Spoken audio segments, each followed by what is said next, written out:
नमस्कार मित्रांनो, कशा आहात सगळे? बरे आहात ना? बरेच असले पाहिजे.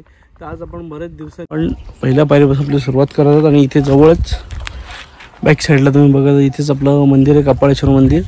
तर आमच्या मिसेस देखील आलेल्या आहेत. तर मॅडम, तुम्हाला कसं वाटतंय तुम्ही नक्कीच सांगा. नदीच्या ठिकाणी खूप छान आहे.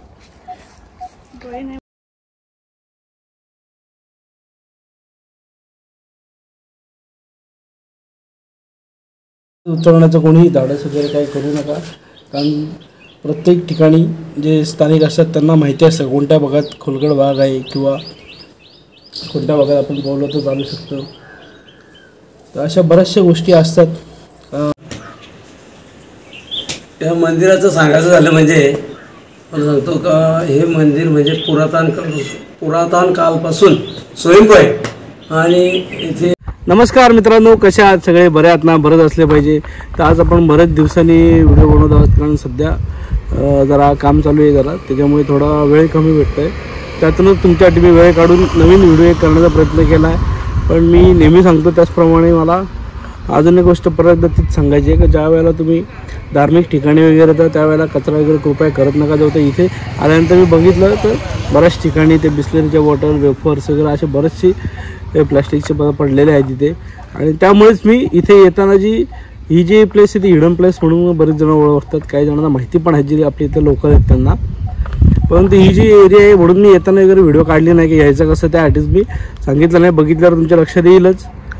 जर कोणाला यायचं असेल त्यांनी मला नक्कीच संपर्क साधा, मी त्यांना नक्कीच सहकार्य करीन.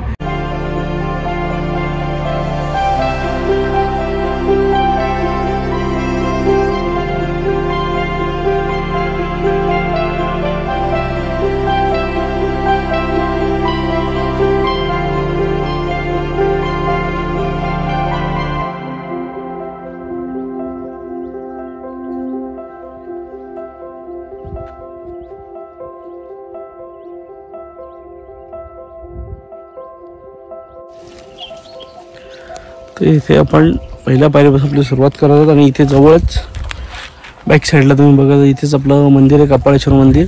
तर आमच्या मिसेस देखील आलेल्या आहेत. तर मॅडम, तुम्हाला कसं वाटतंय तुम्ही नक्कीच सांगा. छान वाटतंय, मस्त आहे ठिकाण, शांत नदीच्या ठिकाणी खूप छान आहे. डोळे नाही उघडत. धन्यवाद. तर मॅडम जास्त बोलत नाही कधी, पण आज मॅडम बोलतात.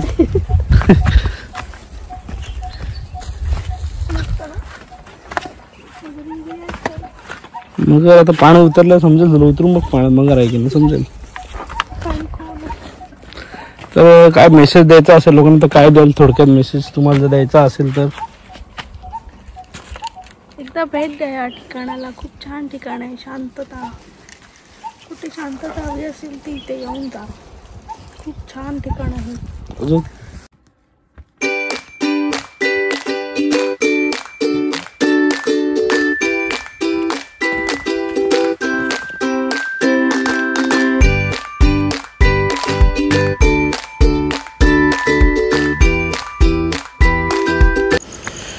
अशा प्रकारे आम्ही इथल्या 50 पायऱ्या ह्या यशोधऱ्या पार करून खालती आलेलो आहोत. आणि आपला मॅडम देखील इथे निसर्गाचा आस्वाद घेत आहे. आम्हाला वाटलं सुरुवातीला मंदिर बंद आहे, परंतु मंदिराला फक्त कडी लावलेली आहे. ती कडी आम्ही आता इथे ओपन करून मंदिराच्या आतमध्ये दर्शनासाठी आत जात आहोत.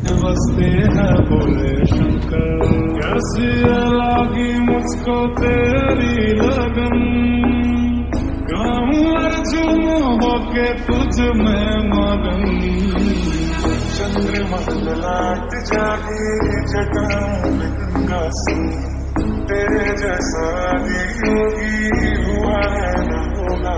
बाबा इतना सरल दो, हर प्रार्थना का फल दो. मेरे भारी शंभु हरे हर शंभु, निर्बल का है बल दो.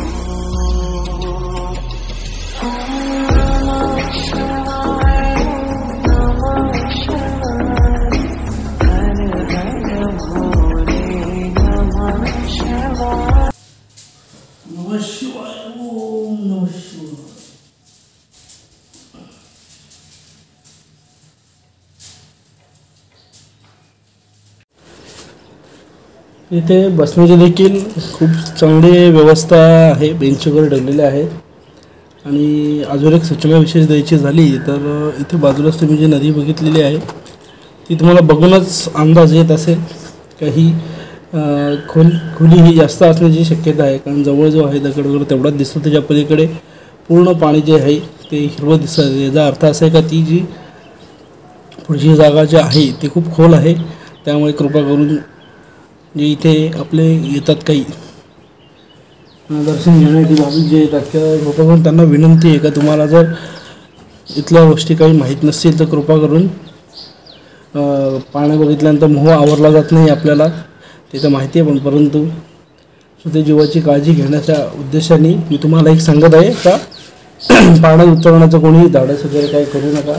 कारण प्रत्येक ठिकाणी जे स्थानिक असतात त्यांना माहिती असतं कोणत्या भागात खोलगड भाग आहे किंवा कोणत्या भागात आपण बोललो तर चालू शकतो. तर अशा बऱ्याचशा गोष्टी असतात. नवीन ठिकाणी जाऊन बऱ्याच दुर्घटना या होत असतात, त्याच गोष्टी होत असतात कारण त्याची आपल्याला पूर्णपणे काही आयडिया वगैरे नसते, काही कल्पना नसते त्याची. त्यामुळे माझी सर्व विनंती की प्रत्येकाने आपापली काळजी घ्या. आल्यानंतर इथे दर्शनासाठी आलं तर देवदर्शनच घ्या आणि निघून जावा. कोणतीही प्रकारचे या मंदिराला आपल्या एखाद्या या कृत्यामुळे गालबोट लागणार नाही याची सर्वांनी काळजी घ्या. तर मॅडम काय बोलायचं असेल तुम्हाला तर 2 शब्द बोला. नाही बोला आला तर बोलायला लागणार.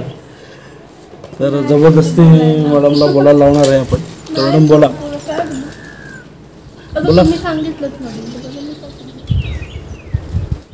तुम्हाला काय वाटतं का आपल्या प्रेक्षकांपर्यंत कोणता मेसेज द्यायला पाहिजे, असा का कोणत्या मेसेज द्यायची गरज आहे का इथे येताना आपण कोणत्या प्रकारची काळजी घेतली पाहिजे.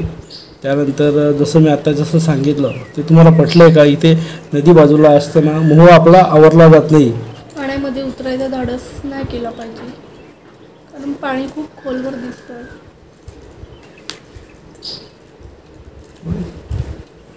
एवढंच मला बोलायचं होतं.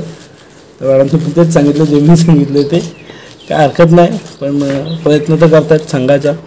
तर इथून तुम्ही निसर्ग जर बघितला हा खूप नयन दिपवणारा जे दृश्य तुम्हाला इथून बघायला मिळत आहे. त्याबरोबर तुम्हाला व्हिडिओमध्ये पक्ष्यांचा किलबिलाट येतो की नाही काय आयडिया नाही, पण परंतु शांततेत जेव्हा आपण इथे बसतोय त्यावेळेला तुम्हाला पक्ष्यांचा किलबिलाट हा नक्की ऐकायला येईल. आणि हे जे देवस्थान आहे याचं पवित्र राखा. इथे कोणत्याही प्रकारचे अश्लील चाळे करू नका किंवा मद्यपान करू नका, धूम्रपान करू नका, अशा प्रकारचे विविध प्रकारचे बोर्ड लावलेले आहेत. का एक वाईट वाटण्याची गोष्ट ही का इथे आल्यानंतर आपण सर्व गोष्टींचं पालन हे केलंच पाहिजे. नमस्कार बाबा. नमस्कार. इथे आल्यानंतर सर्व गोष्टींचं पालन हे केलं पाहिजे. कोणत्याही प्रकारचे अश्लील चाळे किंवा मद्यपान धूम्रपान करण्याचे फलक लावायची जी वेळ आलेली आहे तशी वेळ कृपया यायला नको किंवा कोणतीही वाईट गोष्ट घडायला नको, त्यासाठी इथे फलक लावण्यात आलेले आहेत. तरी सर्वांनी याची काळजी घ्या. इथे येताना पवित्र राखण्याचं एक भान ठेवा. धन्यवाद. नमस्कार. तर आपल्या श्री कपालेश्वर मंदिराजवळ आपण आलेलो आहे ते योगायोगाने आपल्याला इथले जे मंदिराची देखभाल जे करतात ते दादा भेटलेले आहेत. तर थोडक्यात दादा आम्हाला माहिती द्या का कोणत्या प्रकारे इथे उत्सव साजरा केला जातो आणि कोणत्या प्रकारची आल्यानंतर काळजी घेतली पाहिजे. मी तरी सांगितलं सुरुवातीला सांगताना, कारण बघूनच आपल्याला नदीचा अंदाज येतो. आपण इथे बाजूच्याच गावातील स्थानिक रहिवासी आहेत. तर बघितल्यानंतर अंदाज येतो का नदी ही खोल असण्याची दाट शक्यता आहे. समोरचं फक्त कातळ आपल्याला दिसत आहे, पुढे पाणी हिरवं दिसतं, त्यामुळे अंदाज येतो आपल्याला का खोल पाणी आहे. तर मला आम्ही असे विविध प्रकारचे व्हिडिओ हे बनवत असतो का जेणेकरून आपल्या आजूबाजूचा परिसर समजला पाहिजे. पण यावेळेला मला एक सांगायचं चांगली गोष्ट आणि वाईट गोष्ट दुसरी पण सांगायची मला अशी आहे का मी दरवेळेला सांगतो का या साईडला यायचं कसं किंवा कोणत्याही ठिकाणी जाताना, पण या साईडला येताना मी टाळलं आहे का या साईडला यायचं कसं मी सांगितलंच नाही. ज्यांना माहिती आहे त्यांनाच बोलून माहिती राहू दे. कारण इथे आल्यानंतर बऱ्याचशा गोष्टी वाईट देखील घडतात. कारण आपण इथे फलक जे बघितले लावलेले आहेत का मद्यपान करू नका, धूम्रपान करू नका, अश्लील चाळी करू नका. ही लावायची आपल्याला सांगायची वेळ नाही आली पाहिजे. पण आता सध्याच्या युवा पिढीने ही गोष्टी लक्ष देत नाहीत, त्यामुळे पवित्र राखलं जात नाही. त्यामुळे त्या गोष्टींनी सांगण्याचा छोटासा माझ्याकडून एक प्रयत्न केलेला आहे. तर तुम्ही या मंदिराबद्दल थोडक्यात माहिती सांगू शकाल का? हो. आणि हे मंदिर स्वयंभू आहे का, त्याबद्दल थोडक्यात माहिती सांगा. या मंदिराचं सांगायचं झालं म्हणजे मला सांगतो का हे मंदिर म्हणजे पुरातन कालपासून स्वयंभू आहे. आणि इथे असे खराब वागण्याचा किंवा या अश्लील चाली अशी करण्यात मनाई आहे. कारण आता आम्ही शिवरात्रीला इथं मोठा कार्यक्रम करतो. 5 दिवस सतत 5 दिवस आम्ही कार्यक्रम केला आणि त्या कार्यक्रमामध्ये रोज आम्ही जवळजवळ 100-200 माणसं अशी त्यांचा खाण्यापिण्याची सोय करून त्यांची सेवा केली. आणि लास्टला आम्ही शिवरात्र 8 तारखेला होती आणि 8 तारखेच्या नंतर 9 तारखेला आम्ही काला केला. त्या काल्याच्या जवळजवळ आम्हाला 800 लोक इथेशी हजर होते आणि त्यांचा आम्ही सर्व जेवणा खावण्याची सोय करून त्याची सगळी व्यवस्था केली. आणि इथं आम्ही ज्ञानेश्वरीचं पारायण केलं. शिवलीला अमृताचा ग्रंथ शिवरात्रीच्या दिवशी आम्ही वाचन पूर्ण केला. आणि तशी आल्यानंतर तिथे आम्ही पाठी लावलेली आहे का माणसाही कसा राहायचा कसा वागायचा हे सगळं तिथे लिहिलेलं आहे. आणि त्याचप्रमाणे या नदीचा पाणी इथे खूप खोल आहे.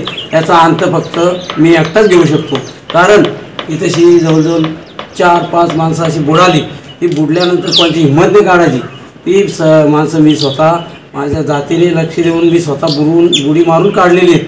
अशी इथली जागा आहे. आणि ही जागा म्हणजे पावन मंदिर आहे, पावन शंकर आहे. इथं तुम्ही एक माणसाला असा मुलबाल होतच नव्हता. तर तो माझ्याकडे आला म्हणतो बाबा काय करायचा. तर म्हणलं दर सोमवारी इथं तू ये आणि त्या देवाची पूजा करीत राहा. दुसऱ्या वर्षाला त्याला मुलगा झाला. म्हणजे असे शंकराचं स्थान आहे. धन्यवाद दादांनी खूप मोठी माहिती दिली. जसं मी तुम्हाला बोललो का मला आयडिया नव्हती एवढं का अशा घटना काही घडल्या असतील. परंतु ज्यांनी प्रत्यक्षदर्शी ज्या अनुभव घेतलेला आहे ठळक अनुभव त्याचा त्यांनी स्वतःच आपल्याला त्यांच्या मुखाने आपल्याला अनुभव सांगितलेला त्याबद्दल धन्यवाद. तर